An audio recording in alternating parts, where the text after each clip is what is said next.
Well, let's just talk a little bit about the way the campaign is going, because Yes. of course what we've seen is a tremendous amount of mudslinging. Yeah. You know, the Swift Boat Veterans for Truth campaign that has smeared John Kerry, you know, so badly on his war record.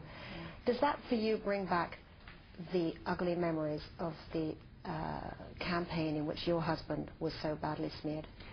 You know, we put that behind us. That was a long time ago.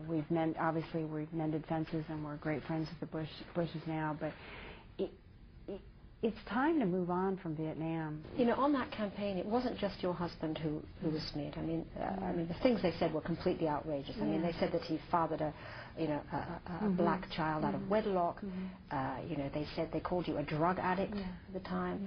What was that like to be the target of those kind of smears on that campaign? It hurt.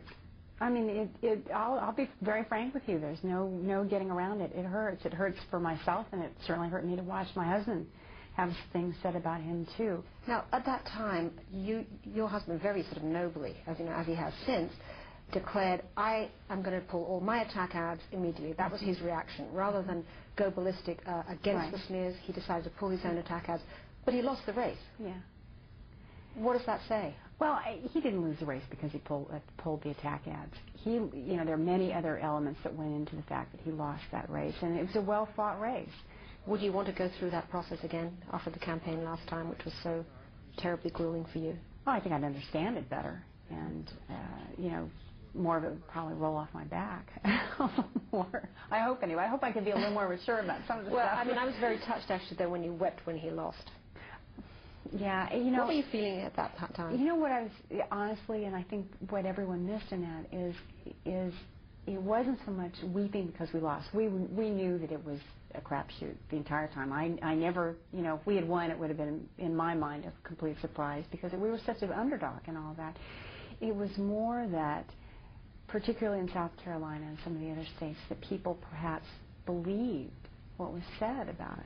And that's what hurt me more than anything, was that I was shocked that someone would believe that, you know, or could honestly think that my husband could do something like that, or I could do something like that, or, you know, that. What, it was you more mean father the black child? Yeah, just all the things that were said, and people were clearly. That's really more why I was weeping. And by the time we got to California, I mean, we knew it was over. You mean you felt you'd been dirtied up by it?